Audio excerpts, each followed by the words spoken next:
In this episode, I'm going to be reviewing this little lens.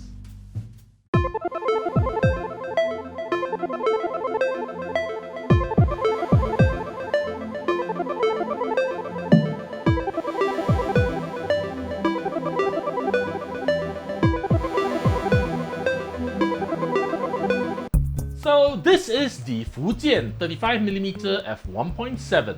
It is a lens designed for the C-mount, and you can buy it online for about 40 Singapore dollars. Now, most C-mount lenses don't produce an image circle which covers the micro four thirds sensor. However, this lens does. So needless to say, I had to try it out. Now, I know that this lens is going to be small, but I had no idea that it was this small. Here it is beside the Canon 35mm f1.4. As you can see, there is a huge difference in size. The lens body is made entirely out of metal, and it feels solid in my hands, which is good. However, I've noticed a design issue with this lens. Usually, manual lenses have markings to indicate your current aperture and focus distance, but this lens doesn't have any. It's not really a big deal, I suppose. I mean, I could just mark it with a sticker or a Sharpie or something. It just feels like this is something that shouldn't have been a problem to begin with. But enough talk. Let's go shoot something with this lens. For this test, I'll be adapting this lens onto my GH5 with a C-mount to micro four thirds adapter.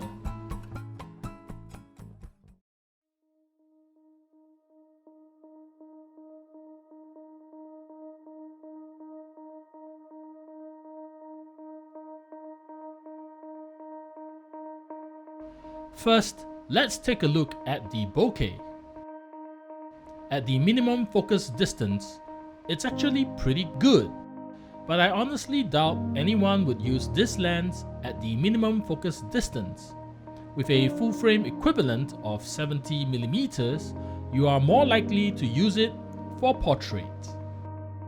And for a portrait shot, the bokeh can get a little busy.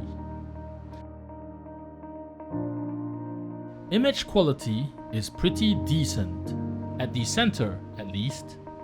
When you move to the edges, things get pretty soft.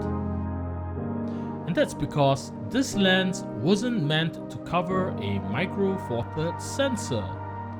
So your edges will always be soft no matter how much you stop it down or how you focus. But hey, this is definitely better than having ugly black vignetting. And the soft edges are reminiscent of vintage lenses, which in my opinion is a plus. That said, I really don't think the designers were trying to produce a vintage image when designing this lens. Flaring is present, and it does reduce the overall contrast of the image. It's not good, but I've seen much worse. Now, let's take a look at how sharp this lens can get when stopped down. At wide open, the sharpness is acceptable. Stop it down to f2.8 for a slight bump in sharpness. By f4, the image is very sharp. This is probably the best sharpness to f-stop ratio you get with this lens.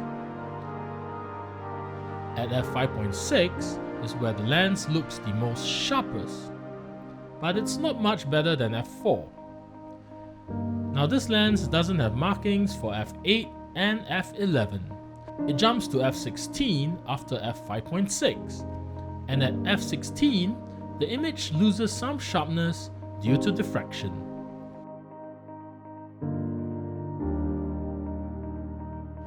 Oddly enough, there seems to be very little or no vignetting on this lens. And as mentioned before, the edges will always be soft no matter how much you stop it down.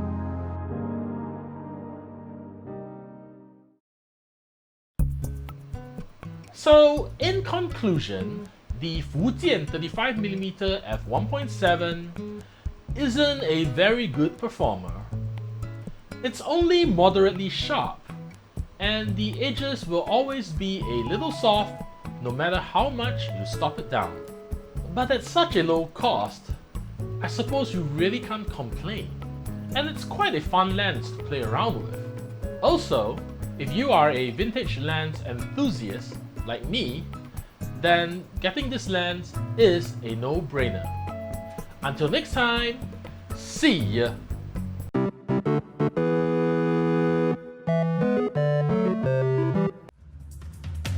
Next time on the Alex Rex vlog.